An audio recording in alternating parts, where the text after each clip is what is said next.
PDPR Pendidikan Islam tahun 3, bidang Jawi, imbuhan awalan ber dan ter.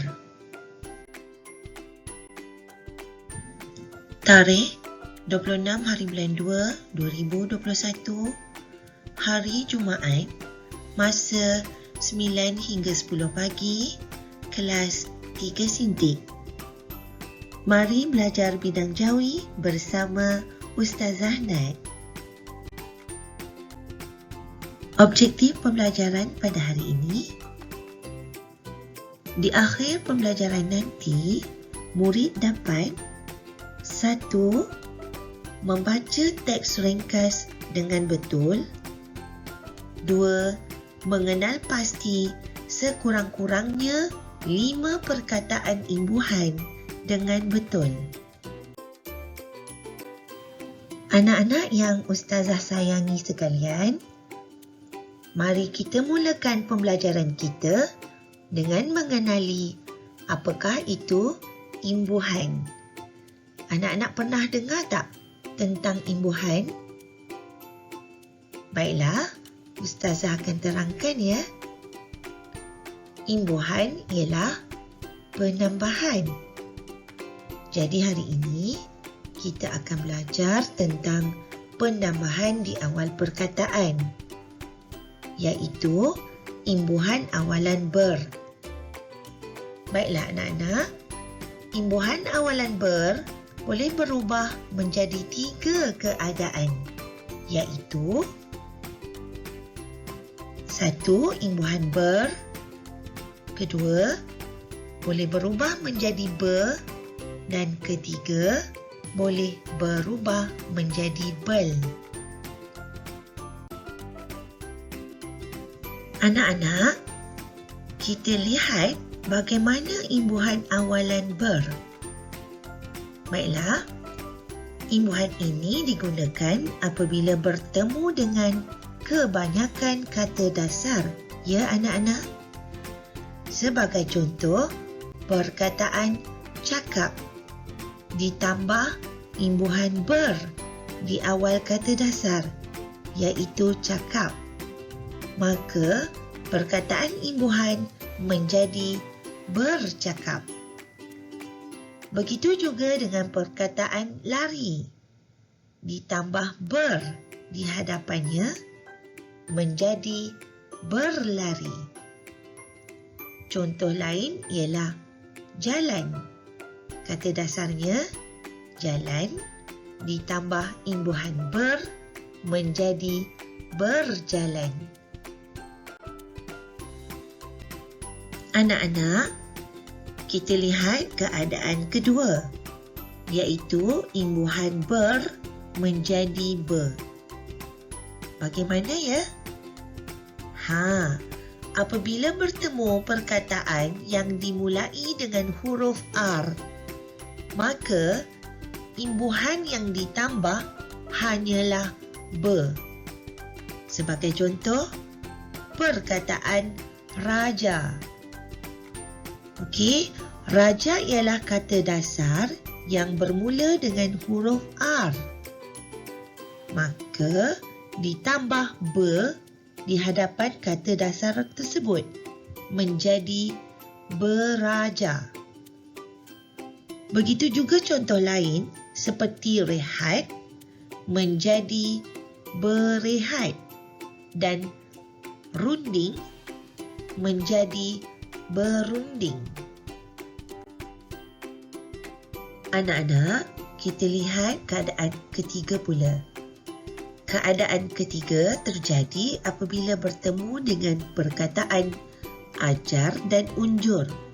Maka haruslah ditambah bel di hadapan kata dasar tersebut. Sebagai contoh, ajar menjadi belajar dan unjur menjadi belunjur. Baiklah anak-anak, anak-anak jelas tak penerangan Ustazah tadi tentang imbuhan awalan ber? Baiklah, Ustazah akan teruskan dengan imbuhan awalan ter. Anak-anak, imbuhan awalan terbahagi kepada dua keadaan, iaitu imbuhan dan adakala imbuhan tersebut ditambah menjadi sahaja. Baiklah, kita lihat keadaan pertama iaitu imbuhan digunakan apabila bertemu dengan semua kata dasar kecuali yang bermula dengan huruf R. Sebagai contoh, perkataan jumpa. Kata dasarnya jumpa ditambah imbuhan awalan menjadi terjumpa. Contoh lain, perkataan mahal. Kata dasarnya mahal menjadi termahal. Dan pegun, kata dasarnya pegun menjadi terpegun. Baiklah anak-anak, kita lihat keadaan kedua apabila diimbuhkan dengan kata dasar yang dimulai dengan huruf R. Sebagai contoh, rancang. Kata dasar rancang bermula dengan huruf R. Ditambah imbuhan menjadi terancang. Kita lihat contoh yang lain. Perkataan rendam dimulai dengan huruf R menjadi terendam dan perkataan rendah menjadi terendah. Baiklah, jelas tak dengan penerangan Ustazah tadi? Baiklah anak-anak. Jika anak-anak sudah jelas tentang imbuhan awalan ber dan mari kita buka buku teks Pendidikan Islam halaman 46. Tajuk yang akan kita pelajari hari ini ialah Indahnya Negaraku. Anak-anak, jika anak-anak sudah bersedia, mari kita mulakan. Baiklah, seperti mana yang anak-anak dapat lihat pada halaman 46 ini, terdapat dua perenggan teks. Mari baca bersama-sama Ustazah ya. Baiklah, kita lihat dahulu perenggan yang pertama, iaitu yang paling atas.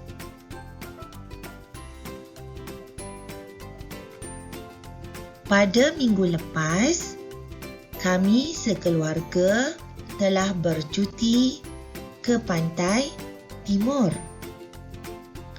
Saya terlalu gembira dapat bercuti di Kuala Terengganu. Ibu hanya mampu tersenyum. Percutian kami ke sana dengan menaiki kapal terbang. Baiklah, kita teruskan dengan perenggan yang kedua. Kami bertolak dari KLIA terus ke Kuala Terengganu. Semasa di lapangan terbang, kami terserempak dengan pemain badminton tersohor dunia iaitu Datuk Lee Chong Wei, lalu kami bergambar bersama-sama. Baiklah anak-anak. Anak-anak boleh lihat ya, di dalam teks terdapat beberapa perkataan yang diwarnakan merah. Okey. Kenapa ya?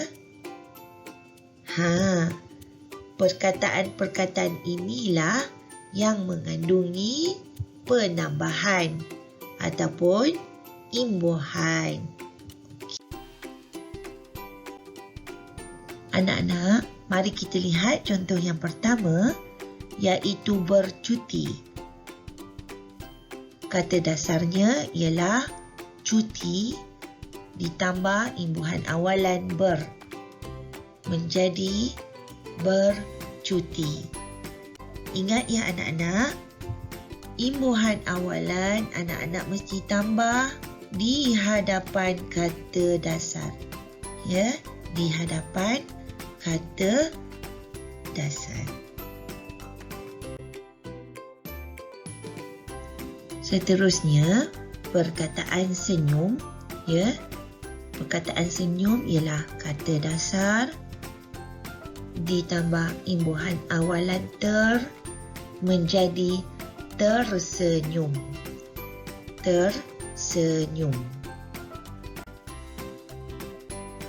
Kemudian perkataan lalu. Ya, perkataan lalu ialah kata dasar ditambah imbuhan awalan ter menjadi terlalu. Terlalu. Seterusnya, perkataan tolak. Kata dasarnya apa? Ya, betul. Tolak ialah kata dasar ditambah imbuhan awalan ber di hadapan menjadi bertolak. Bertolak. Diikuti kata dasar serempak. Kata dasar serempak. Ya, ditambah dengan imbuhan awalan ter menjadi terserempak. Terserempak. Perkataan seterusnya ialah sohor. Kata dasarnya sohor ditambah imbuhan awalan ter menjadi tersohor. Tersohor. Baiklah, kita lihat contoh lain iaitu gambar. Ya, gambar. Kata dasarnya ditambah imbuhan awalan ber menjadi bergambar. Bergambar. Baiklah anak-anak, perkataan terakhir yang terdapat dalam teks ialah bersama. Okey, kata dasarnya sama ditambah imbuhan awalan ber menjadi bersama. Baiklah anak-anak, begitulah tadi 8 perkataan imbuhan yang terdapat dalam teks yang anak-anak telah baca dan pelajari hari ini. Anak-anak, sebagai latihan pengukuhan, Ustazah nak anak-anak merakam bacaan teks sebentar tadi. Kemudian, anak-anak perlu menyebut semula perkataan imbuhan yang terdapat dalam teks dan hantar ke Telegram Pendidikan Islam. Boleh ya anak-anak? Selamat mencuba. Terima kasih ya anak-anak. Sehingga berjumpa lagi pada waktu PDPR yang lain. Assalamualaikum warahmatullahi wabarakatuh.